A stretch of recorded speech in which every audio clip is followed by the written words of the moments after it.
ओम शांती.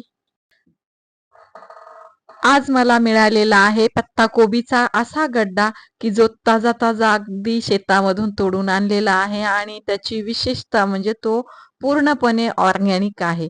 म्हणून मी त्यापासून हे 3 मेनू बनवलेले आहेत. ज्यांना पत्ताकोबी आवडतच नाही ते सगळेजण हे मेनू आवडीने खातात.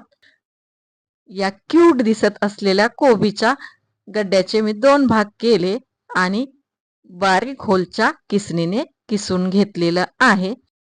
हा किस मी पिळून घेते. त्यातला ज्यूस आपल्याला बाजूला काढायचं आहे आणि या ज्यूसचाही उपयोग पुढे व्हिडिओमध्ये काय आहे यासाठी व्हिडिओ शेवटपर्यंत पहा.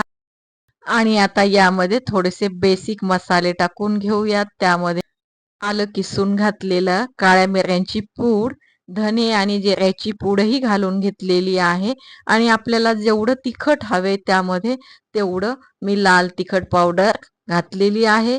यामध्ये आपण ठेचा देखील घालू शकतो.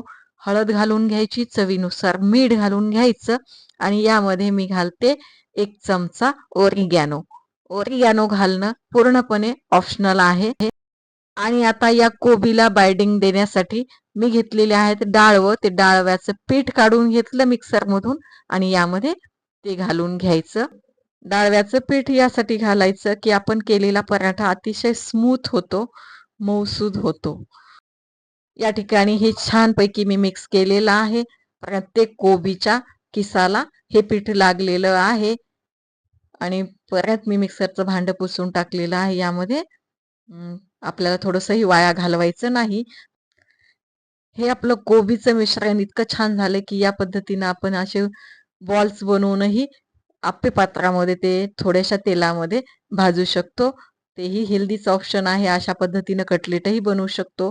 पण या ठिकाणी मला बनवायचे आहेत पराठे आणि या ठिकाणी मी 2 पद्धतीचे पराठे बनवणार असल्यामुळे यातील निम्मा भाग काढून ठेवते आणि यामध्ये मी 2 टेबलस्पून तांदळाचं पीठ घालून घेतलेलं आहे.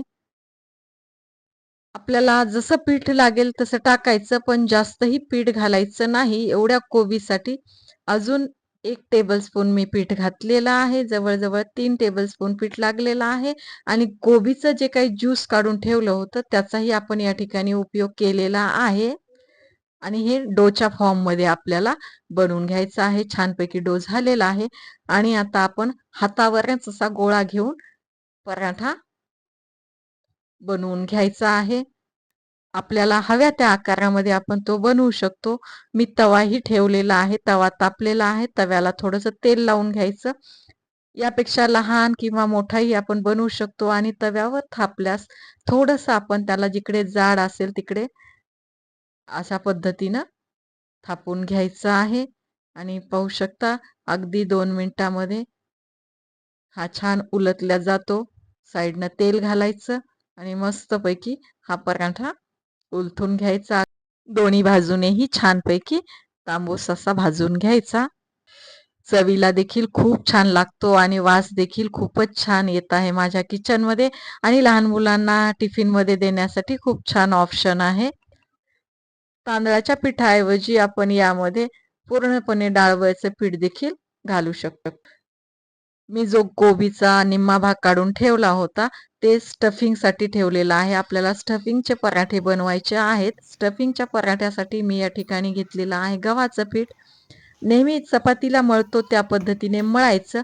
फक्त या पिठामध्ये थोडंसं तेल आणि ओवा घालायचा आणि या पद्धतीनं पोळी लाटून घ्यायची आणि या पोळीवर आपण बाजूला ठेवलेलं जे सारण आहे ते घालून घ्यायचं. या पद्धतीनं दोन्ही बाजूनी फोल्ड करून घ्यायचं आणि या बाजूही आपल्याला फोल्ड करून घ्यायच्या आहेत. वडी ज्या पद्धतीनं बनवतो आणि ते कोण बाहेर येऊ नयेत म्हणून आपल्याला त्याला मी दाखवल्याप्रमाणे थोडंसं फोल्ड करायचं आणि अशा पद्धतीनं चिकटवायचं. आता हा आपण असाही भाजू शकतो पराठा किंवा पातळ लाटूनही भाजू शकतो. आपण पातळही लाटल्यास हा पराठा अजिबात फुटत नाही. इथे देखील आपल्याला डो मळण्यासाठी कोबीच्या पाण्याचा उपयोग होतो. आता बनवण्यासाठी घेते मी कोबीचे कुरकुरीत क्रिस्पी पकोडे. ते पकोडे बनवण्यासाठी अशा लांब पट्ट्यांमध्ये कोबी चिरून घेतलेला आहे आणि आता तो एका बाउलमध्ये घ्यायचा. त्यामध्ये आपल्याला टाकायचा आहे बेसिक मसाला, जो की आपण पकोड्यांना टाकत असतो. यामध्ये मी टाकते हिरव्या मिरचीचा ठेचा, 1 चमचा लाल मिरची पावडर, जिऱ्याची पूड घालून घेतलेली आहे आणि चवीनुसार यामध्ये मीठ घालायचं आणि यामध्ये मी 2 टेबलस्पून तांदळाचं पीठ घातलेलं आहे. तांदळाच्या पिठामुळे हे पकोडे अगदी क्रिस्पी होतात. मिठही घातलेलं आहे आणि आता यामध्ये महत्त्वाचं म्हणजे मी घालते पुदिन्याची काही पानं. पुदिन्याच्या पानामुळे या पकोड्याला वेगळीच टेस्ट येणार आहे. त्याचसोबत थोडीशी कोथिंबीरही घालून घ्यायची आणि आता तेल मी कढईमध्ये तापवत ठेवलेलं आहे. यामध्ये मी थोडंसं आंबटपणासाठी चिंचेची चटणी घातलेली आहे. आपल्याकडे लिंबू असेल, आपण लिंबू देखील घालू शकतो किंवा आमचूर पावडरही घालता येईल. थोडं थोडं पाणी घालायचं आणि त्याची कन्सिस्टन्सी पाहायची. हे अजूनही ओलं केलेलं आहे पण पीठ नाहीये याला. तेलात टाकलं की ते सुटं सुटं होईल.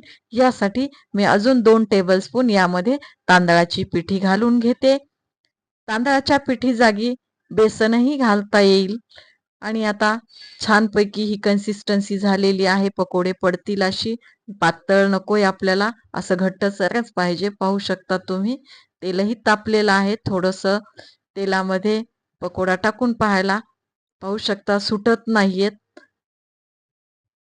कन्सिस्टन्सी व्यवस्थित असेल, पीठ व्यवस्थित असेल, ते तेलामध्ये गेल्यास सुटत नाहीयेत आणि अशा पद्धतीनं फुल फ्लेम ठेवून आपल्याला हे तळून घ्यायचे. हे पकोडे अगदी क्रिस्पी आणि खमंग होतात. नक्की तुम्ही तुमच्या फॅमिलीला बनवून खाऊ घाला. पाहू शकता या पकोड्यांचा आवाज कसे क्रिस्पी होतात हे लक्षात येईल.